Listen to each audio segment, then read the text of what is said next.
Flyover ধসের ঘটনায় পশ্চিমবঙ্গের রাজনৈতিক দলগুলোর মধ্যে কাঁদা ছোড়াছুড়ি। তৃণমূলকে দায়ী করছে বাম দলগুলো। হত্যা মামলায় নির্মাতা প্রতিষ্ঠানের 3 জন গ্রেফতার। পাঠানকোট হামলার ঘটনা তদন্তে এবার পাকিস্তানে যাচ্ছে ভারতীয় গোয়েন্দা দল। মাসুদ আজহারের ওপর নিষেধাজ্ঞা আরোপে চীন বিরোধিতা করায় নয়াদিল্লির ক্ষোভ। সিরিয়ায় যুদ্ধবিরতি লঙ্ঘনের অভিযোগ অস্বীকার আসাদ সরকারের। পালমিরায় গণকবর থেকে 40টি মৃতদেহ উদ্ধার। এবং পরমাণু ও ক্ষেপণাস্ত্র কর্মসূচি চালিয়ে যাওয়ার ঘোষণা উত্তর কোরিয়ার। পিয়ংইয়ং এর উপর নিষেধাজ্ঞা বাস্তবায়নে একমত যুক্তরাষ্ট্র ও চীন।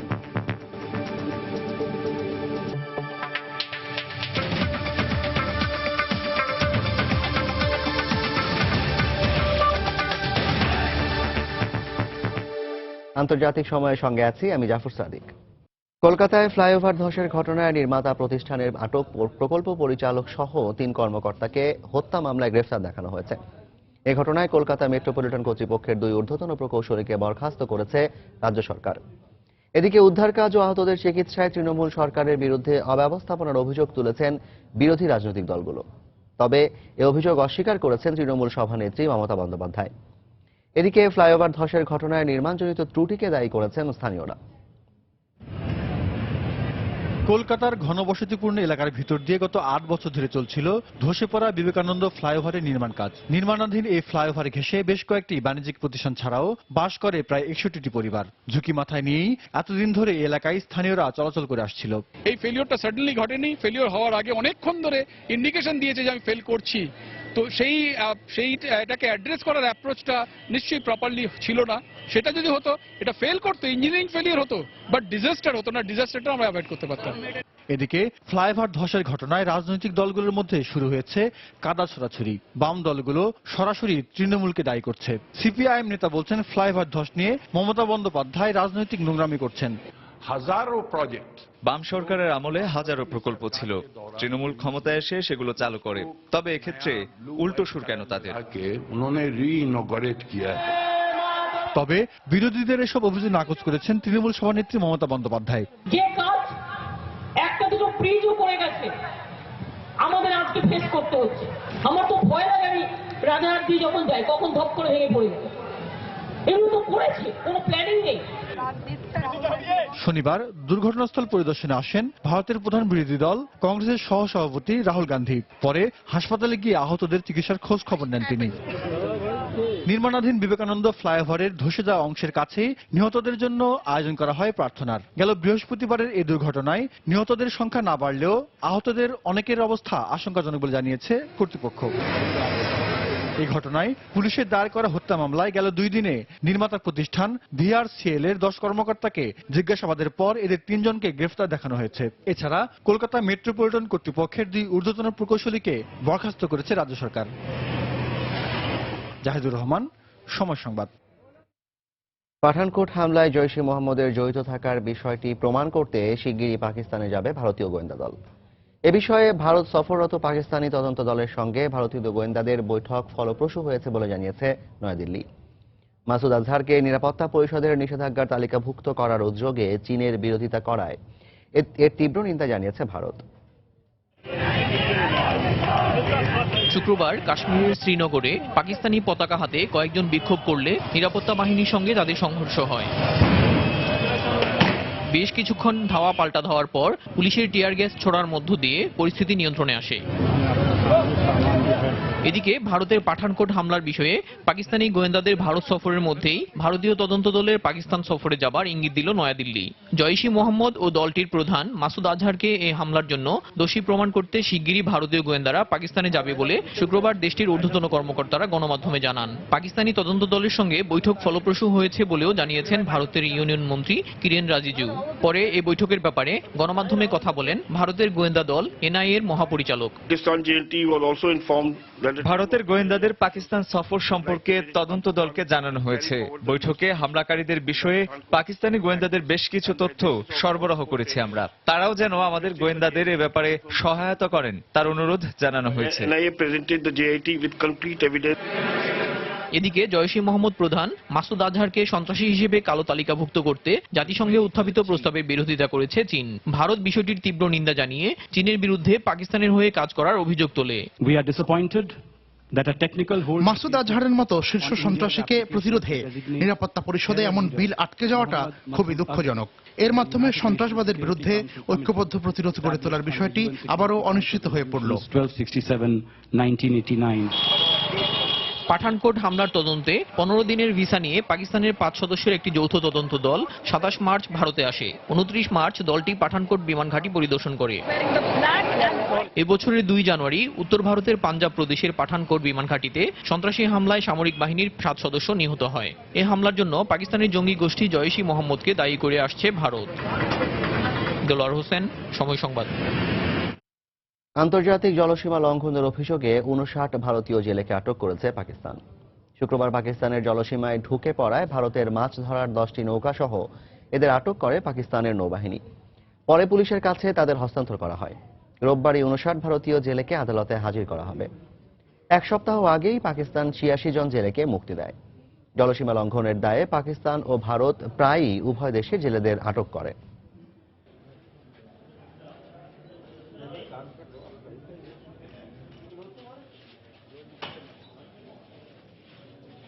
ভারত ও পাকিস্তানে পরমাণু অস্ত্রের মজুদ কমিয়ে আনা উচিত বলে মন্তব্য করেছেন মার্কিন প্রেসিডেন্ট বারাক ওবামা। এছাড়া আইএসের মতো বিভিন্ন জঙ্গি গোষ্ঠীর পরমাণু সক্ষমতা অর্জন পৃথিবীতে ভয়াবহ পরিণতি ডেকে আনবে বলে মন্তব্য করেন তিনি। পরমাণুর বিস্তার ঠেকাতে 102টি দেশ আন্তর্জাতিক চুক্তিতে অনুমোদন দিয়েছে উল্লেখ করে শিগগিরই তা বাস্তবায়ন করা হবে বলে আশা প্রকাশ করেন ওবামা। ওয়াশিংটনে আয়োজিত 2 দিনব্যাপী পরমাণু সম্মেলনের শেষ দিনে শুক্রবার দেয়া ভাষণে কথা বলেন ওবামা। 50টি দেশের অংশগ্রহণের এই সম্মেলনে উত্তর কোরিয়ার পরমাণু তৎপরতা, আইএস ও ইউরোপে জঙ্গি হামলার মতো কয়েকটি বিষয় বেশ গুরুত্বের সঙ্গে আলোচিত হয়।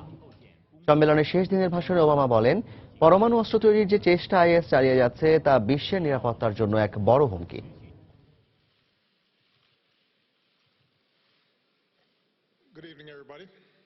South America, an entire continent. দক্ষিণ আমেরিকার কোনো দেশে পরমাণু অস্ত্র নেই। পোল্যান্ডও এবছর পরমাণু কর্মসূচি থেকে বেরিয়ে এসেছে। ইন্দোনেশিয়া এবার পরমাণু কর্মসূচি থেকে সরে এলে দক্ষিণ পূর্ব এশিয়াও পরমাণু মুক্ত হবে। এসবই বিশ্বের জন্য কল্যাণকর। জঙ্গি গোষ্ঠীগুলো যেন পরমাণু অস্ত্র তৈরি করতে না পারে সে ব্যাপারে গোয়েন্দা তৎপরতা জোরদার করে আমাদের পারস্পরিক সহযোগিতা বাড়াতে হবে। And arms merchants look around for deadly ingredients for a nuclear device. যুক্তরাষ্ট্র ও তার মিত্ররা বিরুদ্ধচারণ করছে বলেই প্রতিবাদ হিসেবে পরমাণু ক্ষেপণাস্ত্র কর্মসূচি চালিয়ে যাচ্ছে উত্তর কোরিয়া। এমন মন্তব্য করে জাতিসংঘে নিযুক্ত উত্তর কোরিয়ার রাষ্ট্রদূত সো সে পিয়ং বলেছেন, কোরীয় উপদ্বীপে এখন প্রায় যুদ্ধাবস্থা বিরাজ করছে। এর মধ্যেই দেশটির বিরুদ্ধে আরোপিত নিষেধাজ্ঞা বাস্তবায়নে চীন ও যুক্তরাষ্ট্র একমত হয়েছে বলে জানায় হোয়াইট হাউস। যুক্তরাষ্ট্রের পরমাণু নিরাপত্তা সম্মেলনের শেষ দিন শুক্রবার এক পার্শ্ব বৈঠকে মিলিত হন মার্কিন প্রেসিডেন্ট বারাক ওবামা, চীনা প্রেসিডেন্ট শি জিনপিং ও ফরাসি প্রেসিডেন্ট ফ্রাঁসোয়া ওলাদ। বৈঠকে উত্তর কোরিয়া ও ইরানের পরমাণু কর্মসূচির পাশাপাশি সাম্প্রতিক বিভিন্ন বিষয়ে আলোচনা করেন 3 নেতা। একই দিন এক বিবৃতিতে হোয়াইট হাউস জানায়, উত্তর কোরিয়ার উপর সাম্প্রতিক সময়ে জাতিসংঘ আরোপিত নিষেধাজ্ঞা পরিপূর্ণভাবে বাস্তবায়নে একমত হয়েছে ওবামা ও শি জিনপিং। একই সঙ্গে তাদের মধ্যে কোরীয় উপদ্বীপকে পরমাণু অস্ত্রমুক্ত অঞ্চল হিসেবে প্রতিষ্ঠা করতে সুনির্দিষ্ট ব্যবস্থা গ্রহণের বিষয়ে আলোচনা হয় বলেও জানানো হয়। উত্তর কোরিয়ার ক্ষেপণাস্ত্র কর্মসূচি বিরোধী এমন অবস্থানের মধ্যেই শুক্রবার তারা আরও একটি স্বল্প পাল্লার ক্ষেপণাস্ত্র ছুড়েছে বলে জানায় গণমাধ্যম। যুক্তরাষ্ট্র ও দক্ষিণ কোরিয়ার অধ্যুত্বপূর্ণ আচরণ বন্ধ না হলে পরমাণু ও ক্ষেপণাস্ত্র কর্মসূচি অব্যাহত রাখার ঘোষণা দেয় পিয়ংইয়ং। যুক্তরাষ্ট্রের উস্কানিমূলক কর্মকাণ্ডের কারণেই আমাদের পাল্টা ব্যবস্থা নিতে হচ্ছে। তারা সামরিক মহড়ার কথা বলে প্রতিরক্ষা শক্তি বাড়িয়ে চলেছে। তাদের এই উদ্দেশ্য এখন পরিষ্কার, তারা উত্তর কোরিয়াকে নতজানু করে রাখতে চায়।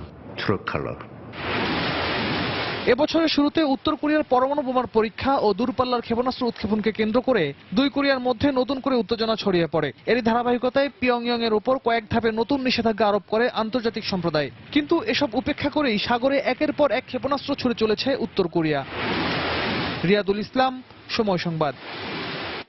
আন্তর্জাতিক সময় আরও দেখবেন, তুরস্ক ইইউ চুক্তি অনুযায়ী শরণার্থী ফেরত পাঠাতে প্রস্তুত গ্রিস। পার্লামেন্টে আইন পাস।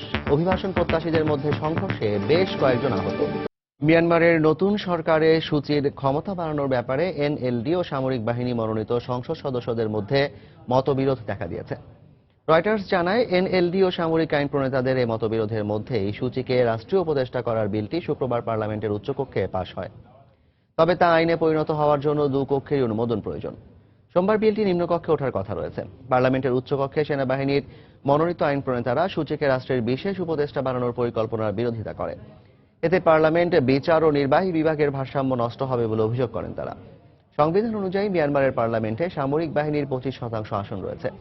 বুধবার সেনা সরকারের কাছ থেকে আনুষ্ঠানিকভাবে ক্ষমতা গ্রহণ করে গত নভেম্বরের নির্বাচনে সংখ্যাগরিষ্ঠতা পাওয়া এনএলডি সরকার। সাংবিধানিক বাধার কারণে প্রেসিডেন্ট হতে না পারলেও পররাষ্ট্র, শিক্ষা, জ্বালানি ও প্রেসিডেন্টের কার্যালয়ের মতো 4টি গুরুত্বপূর্ণ দপ্তরে দায়িত্ব পান সূচি।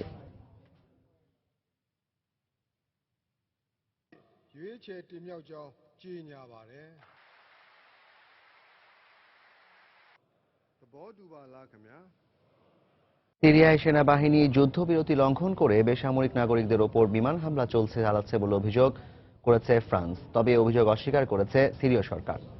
এরই মধ্যে প্রাচীন নগরী পালমিরায় একটি গণকবর থেকে 40টি মৃতদেহ উদ্ধার করা হয়েছে। এদিকে সিরিয়া তুরস্ক সীমান্ত বন্ধ করতে পারলেই সিরিয়ায় বিদেশি যোদ্ধাদের প্রবেশের হার কমে আসবে বলে জানিয়েছেন রাশিয়ার পররাষ্ট্রমন্ত্রী সের্গেই ল্যাভরভ। শনিবার দেশি বিদেশি গণমাধ্যম কর্মীদের জন্য খুলে দেয়া হয় সদ্য আইএস মুক্ত সিরিয়ার পালমিরা শহর। আইএসের তাণ্ডবে বিধ্বস্ত প্রাচীন ও আধুনিক পালমিরার দিকে তাকালে সর্বত্রই চোখে পড়ে ব্যাপক ক্ষয়ক্ষতির চিহ্ন। অব্যাহত আছে আইএসের পেতে রেখে যাওয়া বোমা ও মাইন অপসারণের কাজ। এরই মধ্যে সেনাবাহিনী পালমিরায় একটি গণকবর আবিষ্কার করেছে বলে জানিয়েছে রাষ্ট্রীয় গণমাধ্যম। গণকবর থেকে নারী ও শিশু সহ 40 জনের মৃতদেহ উদ্ধার করা হয়েছে। 2014 সালের মে মাসে দখলের পরপরই অন্তত যে 400 নাগরিককে হত্যা করে আইএস, উদ্ধারকৃত মৃতদেহগুলো এদেরই বলে ধারণা করা হচ্ছে। এদিকে দেইর আল আসাফির শহরে সরকারি বাহিনী যুদ্ধবিরতি লঙ্ঘন করে বিমান হামলায় বেসামরিক মানুষদের হত্যা করছে বলে বৃহস্পতিবার ফ্রান্স যে অভিযোগ করে, সিরীয় সরকার তা অস্বীকার করে বলেছে শহরটিতে তাদের হামলার লক্ষ্য ছিল আল নুসরা ফ্রন্টের জঙ্গিরা। রুশ মার্কিন প্রচেষ্টায় জাতিসংঘ সমর্থিত যুদ্ধবিরতি চুক্তিতে আইএস ও আল নুসরা ফ্রন্টের বিরুদ্ধে অভিযান অব্যাহত রাখার কথা বলা হয়। রুশ পররাষ্ট্র মন্ত্রণালয় জানিয়েছে, পররাষ্ট্রমন্ত্রী সের্গেই ল্যাভরভ সিরিয়া তুরস্ক সীমান্ত স্থায়ীভাবে বন্ধের প্রয়োজনীয়তা জানিয়ে এ ব্যাপারে মার্কিন পররাষ্ট্রমন্ত্রী জন কেরির সাথে টেলিফোনে কথা বলেছেন। ল্যাভরভের মতে, সীমান্ত বন্ধ করতে পারলেই সিরিয়ায় বিদেশি যোদ্ধাদের প্রবেশের হার কমে আসবে। ল্যাভরভের এ কথার মধ্যেই সিরিয়ায় আইএসের বিরুদ্ধে লড়াই করতে যুক্তরাষ্ট্র আসাদ বিরোধী বিদ্রোহীদের তুরস্কে অস্ত্র ও প্রশিক্ষণ দিচ্ছে বলে গণমাধ্যমে জানিয়েছেন মার্কিন সেনা কর্মকর্তারা। এর আগেও দুবার বিদ্রোহীদের প্রশিক্ষণ দিয়ে সিরিয়ায় পাঠানো হলেও তাদের সে প্রচেষ্টা ব্যর্থ হয়। বিদ্রোহীরা হয় আইএসের হাতে ধরা পড়ে, নয়তো পক্ষ ত্যাগ করে। রঞ্জন শুভ্র, সময় সংবাদ। কেবল মার্চ মাসেই ইরাক জুড়ে সহিংসতায় নিহত হয়েছে 1119 জন। শুক্রবার ইরাক বিষয়ক জাতিসংঘের সহযোগী মিশন UNAMI এক বিবৃতিতে এ তথ্য জানিয়েছে। এতে বলা হয়, নিহতদের মধ্যে 575 জন এবং আহতদের মধ্যে 1196 জনই বেসামরিক নাগরিক। এর আগের মাস অর্থাৎ ফেব্রুয়ারিতে নিহত হয় 670 জন।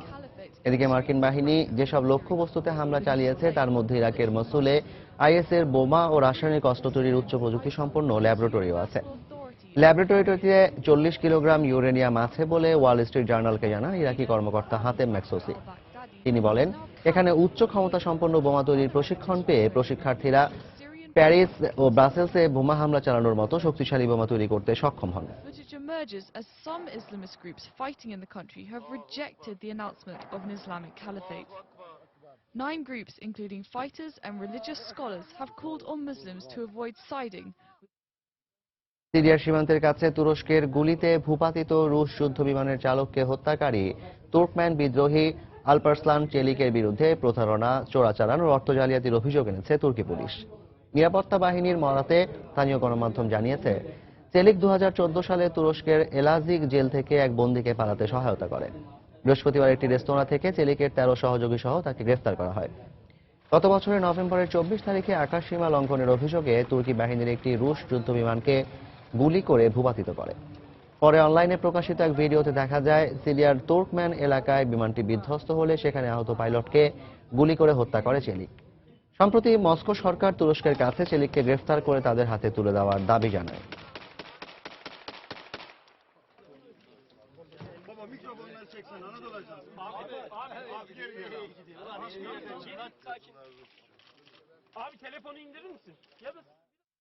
তুরস্কের রাষ্ট্রের বিরুদ্ধে গুপ্তচর বৃত্তির অভিযোগে আটক 2 সাংবাদিকের আবারও শুনানি শুরু হয়েছে। ইস্তাম্বুলের একটি আদালতে জনপ্রিয় পত্রিকা কামহুরিয়াতের প্রধান সম্পাদক কেন্দুন্দার ও আঙ্কারা ব্যুরো প্রধান এরদেম গুলকে হাজির করা হয়। তাদের বিরুদ্ধে সরকার উৎখাতের অভিযোগও আনা হয়। আদালত প্রাঙ্গণে দাঁড়িয়ে এই বিচারকে প্রহসন বলে আখ্যায়িত করে তারা বলেন, সরকার গণমাধ্যমের সাথে যুদ্ধে নেমেছে। তুর্কি সরকার গণমাধ্যমের স্বাধীনতা হরণ করছে বলেও মন্তব্য তাদের। সিরীয় সেনাবাহিনী সিরিয়ায় বিদ্রোহীদের কাছে ট্রাক ভরে অস্ত্র পাঠাচ্ছে এমন একটি ভিডিও প্রকাশের পর থেকেই সরকারের রোষানলে পড়ে কামহুরিয়াত। ইতোমধ্যে এই 2 সাংবাদিককে আটকের নিন্দা জানিয়েছে আন্তর্জাতিক বিশ্ব। গেল সপ্তাহে প্রথম তাদের শুনানি অনুষ্ঠিত হয়।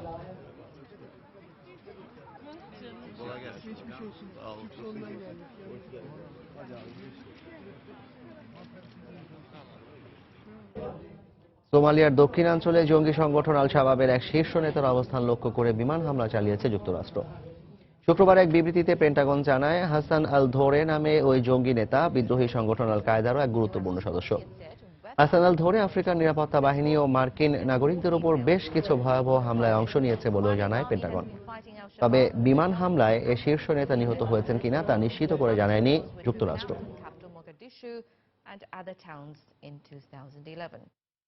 আন্তর্জাতিক সময় আরো যা দেখবেন, কাশ্মীরে এশিয়ার সবচেয়ে বড় টিউলিপ বাগানে এবার সময়ের আগে ফুটেছে 30% ফুল। বাগান খুলে দেয় দর্শনার্থীদের ভিড়। মার্কিন প্রেসিডেন্ট নির্বাচনে মনোনয়ন প্রত্যাশী রিপাবলিকান প্রার্থী জন কেসিক দাবি করেছেন তিনি প্রেসিডেন্ট প্রার্থী হিসেবে মনোনয়ন পাবেন। পেনসিলভেনিয়ায় প্রচারণা চালানোর সময় তিনি একথা বলেন। এ সময় তিনি ভোটারদের বলেন, হিলারি ক্লিন্টনকে পরাজিত করতে রিপাবলিকানদের পক্ষ থেকে তিনি একমাত্র যোগ্য প্রার্থী। এদিকে হিলারি ক্লিন্টন নিউ ইয়র্কে নির্বাচনী প্রচারণায় বলেন, তিনি নির্বাচিত হলে মধ্যবিত্তদের কর বাড়াবেন না, বরং ধনীরা যেন তাদের লভ্যাংশে দেশের উন্নয়নে ব্যয় করে সে বিষয়টি দেখবেন। অন্যদিকে হিলারি ক্লিন্টনের প্রতিদ্বন্দ্বী ডেমোক্র্যাট প্রার্থী বার্নি স্যান্ডার্স হিলারিকে ক্ষমা চাইতে বলেছেন। তেল গ্যাস প্রতিষ্ঠান থেকে বার্নি স্যান্ডার্স নির্বাচনী প্রচারণার জন্য চাঁদা নেবেন না বলে ঘোষণার পর হিলারি ক্লিন্টন তা মেনে নেবেন কিনা এমন প্রশ্নের জবাবে হিলারি বলেন, তিনি এ প্রশ্ন শুনতে বিরক্ত। স্যান্ডার্স চাঁদা নেওয়ার বিষয়ে মিথ্যা বলেছেন এমন ইঙ্গিত দেন তিনি। তার এমন মন্তব্যের পর স্যান্ডার্স হিলারিকে ক্ষমা চাইতে বলেন।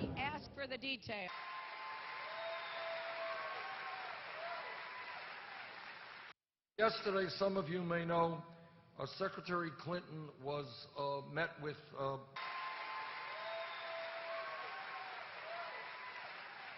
অভিবাসী সংকট মোকাবিলায় তুরস্ক ও ইউরোপীয় ইউনিয়ন চুক্তি অনুযায়ী শরণার্থী ফেরত পাঠাতে গ্রিস পুরোপুরি প্রস্তুত বলে জানিয়েছে দেশটির সরকার।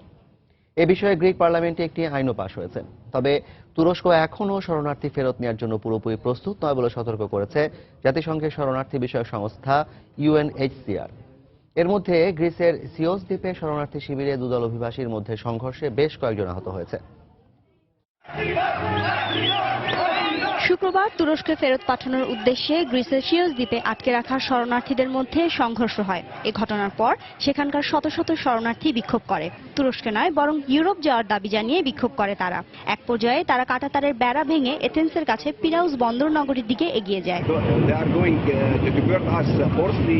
আমাদের জোর করে এখান থেকে তুরস্কে ফেরত পাঠানো হচ্ছে। আমরা কেউ তুরস্ক যেতে চাই না। ইউরোপে আমাদের পরিবার আছে, সন্তান আছে। তারা আমাদের বলেছে আমরা ইউরোপে পৌঁছালে তারা আমাদের আশ্রয় দেবে, কিন্তু পুলিশ আমাদের কোনো কথাই শুনছে না। আমরা জীবনের ঝুঁকি নিয়ে তুরস্ক থেকে গ্রিসে এসেছি। আমরা ফিরে যাব না। তুরস্কে পাঠিয়ে দিলে আমরা আবার এখানে ফিরে আসব।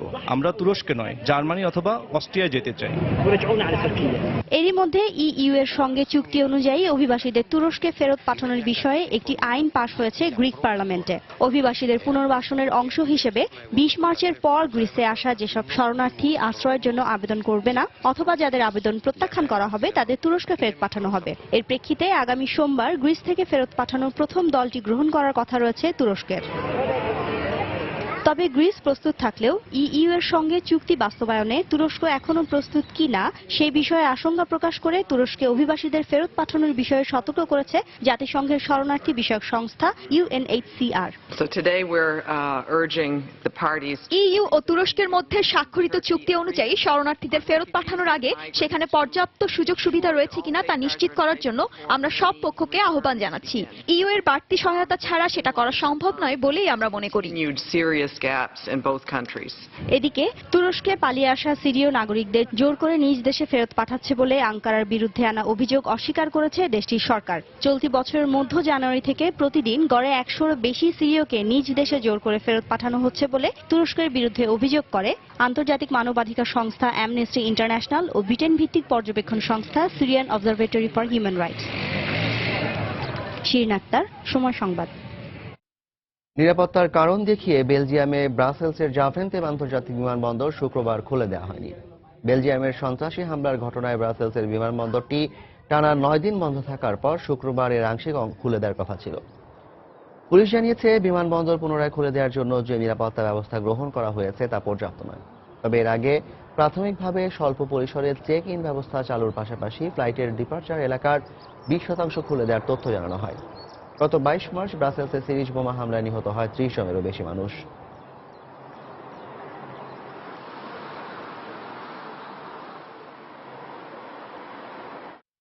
প্যারিস হামলার অন্যতম সন্দেহভাজন সালাহ আব্দেস সালাম আরও বড় ধরনের আত্মঘাতী হামলা থেকে নিজেকে সরিয়ে নিয়ে অনেক প্রাণ বাঁচিয়ে দিয়েছে বলে জানিয়েছেন তার ভাই মোহাম্মদ আব্দেস সালাম। বেলজিয়ামের কারাগারে থাকা সালাহ আব্দেস সালামের সঙ্গে দেখা করে ফরাসি টেলিভিশন BFM কে দেয়া সাক্ষাৎকারে তিনি কথা বলেন। তিনি জানান, প্যারিসের একটি স্টেডিয়ামে হামলা চালানোর পরিকল্পনা ছিল তার ভাইয়ের, কিন্তু শেষ মুহূর্তে এসে তার ভাই পরিকল্পনা বদলায়। গত বছরের 13 নভেম্বর প্যারিসের বেশ কয়েকটি জায়গায় একসঙ্গে হামলায় 130 জন নিহত হয়। হামলার অন্যতম সন্দেহভাজন আব্দেস সালামকে গত 18 মার্চ ব্রাসেলস থেকে আটক করা হয়। Ahead of Friday afternoon's raids in Molenbeek, Belgian authorities disclosed a fingerprint following a tip-off from French authorities. Abdus Salam was reportedly shot in the leg before being captured and is said to be receiving hospital treatments. His arrest took place some 450 meters from where the ISIL claimed Paris. ব্রাজিলের president Dilma রোসেফকে অভিশংসন ও আগাম নির্বাচনের দাবিতে সড়ক অবরোধ করেছে বিক্ষোভকারীরা। শুক্রবার বিকেলে সাও পাওলোতে অনুষ্ঠিত এক বিক্ষোভে যোগ দেন সম্প্রতি সরকার থেকে পদত্যাগ করা অন্যতম শরিক দল PMDBর সদস্যরাও। বিপরীতে দেশে গণতন্ত্র ও সরকারের স্থিতিশীলতা রক্ষার দাবিতে রোসেফের পক্ষে পাল্টা কর্মসূচি পালন করে সরকার সমর্থকরা। এই অবস্থায় অভিশংসন ইস্যুতে চলতি মাসের মাঝামাঝিতে অনুষ্ঠিত হতে যাওয়া কংগ্রেসের নিম্নকক্ষের ভোটাভুটিতে কঠিন পরিস্থিতির মুখে আছেন রোসেফ।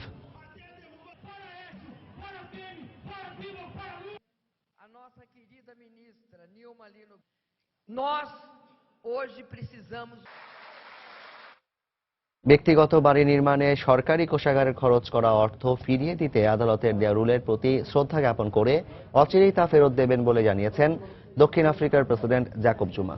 সরকারি কোষাগারের অর্থ ব্যক্তিগত বাড়ি নির্মাণে ব্যবহারের মাধ্যমে জুমা সংবিধান লঙ্ঘন করেছেন বলে বৃহস্পতিবার জানান দেশটির সর্বোচ্চ আদালত। একই সঙ্গে সেই অর্থ ফেরত দিতে রুল জারি করা হয়। এর আগে দেশটির বিরোধী দলের পক্ষ থেকে তার বিরুদ্ধে ব্যক্তিগত কাজে সরকারি অর্থ ব্যবহারের অভিযোগ আনা হলে তা অস্বীকার করেন জুমা। Of the Republic playing this crucial role issued a judgment on the matter of security.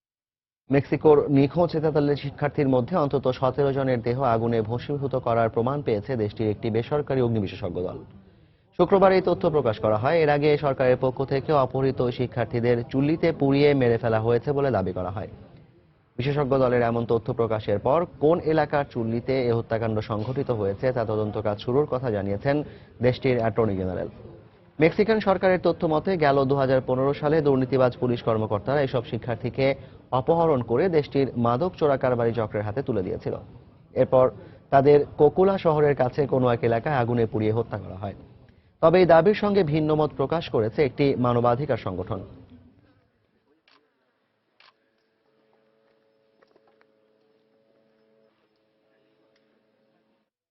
ফ্রান্সের রাজধানী প্যারিসের কেন্দ্রস্থলে একটি আবাসিক ভবনে ভয়াবহ গ্যাস বিস্ফোরণের ঘটনায় অন্তত 17 জন আহত হয়েছে। শুক্রবার ভবনের 6ষ্ঠ তলায় এ বিস্ফোরণের ঘটনা ঘটে বলে জানায় পুলিশ। পুলিশের বরাত দিয়ে গণমাধ্যম জানায়, বিস্ফোরণের আগে ভবনের নিচ তলায় অগ্নিকাণ্ডের ঘটনা ঘটে। ফায়ার সার্ভিসের কর্মীরা প্রায় 1.5 ঘন্টা ধরে আগুন নিয়ন্ত্রণের চেষ্টা করছিল। এ সময় প্রচণ্ড শব্দে বিস্ফোরণের ঘটে। এতে ভবনের উপরের দিকের কয়েক তলা ও ছাদের একাংশ মারাত্মকভাবে ক্ষতিগ্রস্ত হয়। দুর্ঘটনার পর ভবনের বাসিন্দাদের সরিয়ে নেওয়া হয়েছে।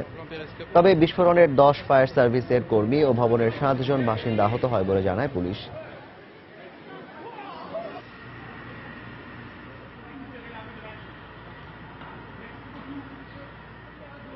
অটিজম সচেতনতায় দক্ষিণ এশীয় আঞ্চলিক পর্যায়ে এবং পর্যায়ক্রমে বিশ্বজুড়েই কাজ করতে চান বলে মন্তব্য করেছেন বিশ্ব স্বাস্থ্য সংস্থার উপদেষ্টা ও মনোবিজ্ঞান বিশেষজ্ঞ সাইমা ওয়াজেদ হোসেন।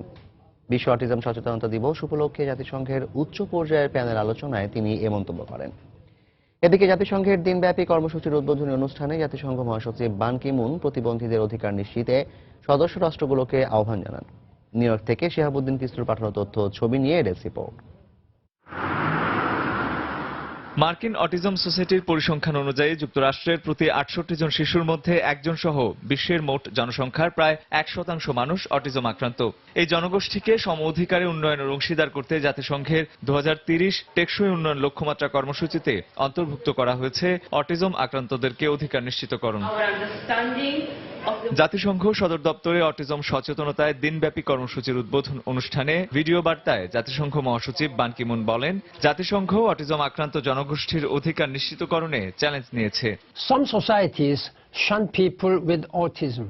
বেশ কিছু সমাজ ও সমাজের মানুষ অটিজম আক্রান্তদের অবহেলা করে। এটা ভয়াবহ মানবাধিকার লঙ্ঘনের শামিল। জাতিসংঘ সবসময় যে কোনো প্রতিবন্ধী মানুষের অধিকার নিশ্চিতে তাদের পাশে রয়েছে। বিশ্বের সবগুলো দেশকে সহমর্মিতা আর ভালোবাসা নিয়ে তাদের সহায়তায় এগিয়ে আসতে আহ্বান জানাচ্ছি আমি।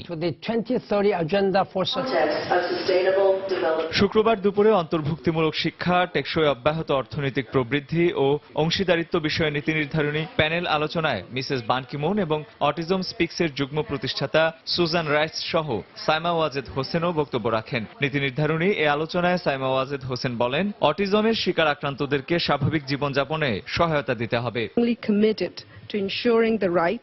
অটিজমে আক্রান্ত সহ সব প্রতিবন্ধীদের সহায়তায় বাংলাদেশ সরকার বিভিন্ন ধরনের পদক্ষেপ নিয়েছে। ভবিষ্যতেও এই কার্যক্রম অব্যাহত থাকবে। আসুন সবাই মিলে তাদের পাশে দাঁড়াই, কারণ আমি বিশ্বাস করি হৃদয়ের উপলব্ধি এবং নিষ্ঠার সাথে কাজ করলে বিশ্বকেই বদলে দেওয়া সম্ভব।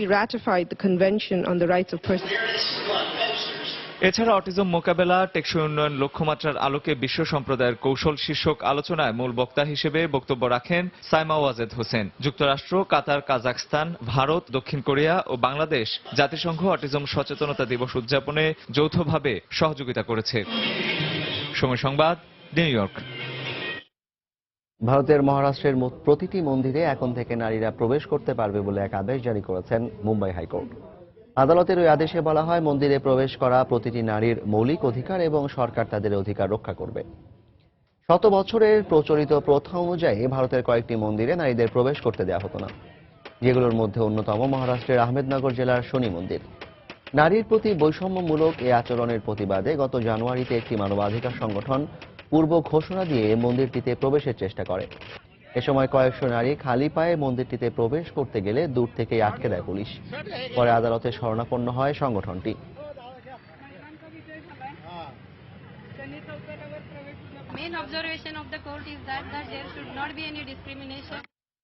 কাতারে 2022 সালের বিশ্বকাপকে ঘিরে স্টেডিয়াম অবকাঠামো নির্মাণ কাজের শ্রমিকদের মানবাধিকার লঙ্ঘনের বিষয়টি নিয়ে দেশটির সরকারকে চাপ প্রয়োগ করতে ফুটবলের সর্বোচ্চ সংস্থা ফিফার প্রতি আহ্বান জানিয়েছে অ্যামনেস্টি ইন্টারন্যাশনাল।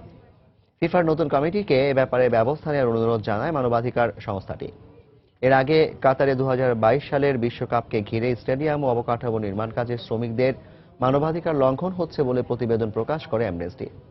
নির্মাণ কাজে নিযুক্ত এসব শ্রমিকের প্রায় সবাই দক্ষিণ এশিয়ার বিভিন্ন দেশ, বিশেষত বাংলাদেশ, ভারত ও নেপাল থেকে আসা।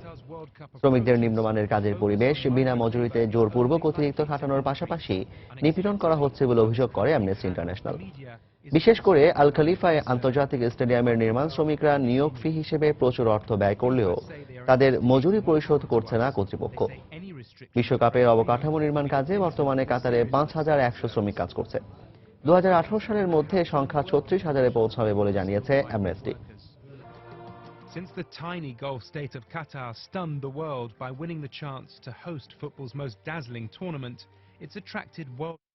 জম্মু কাশ্মীর সবার কাছে পরিচিত ভূস্বর্গ হিসেবে, আর এই ভূস্বর্গের সৌন্দর্যে এক আলাদা মাত্রা যোগ করেছে এখানকার টিউলিপ বাগান।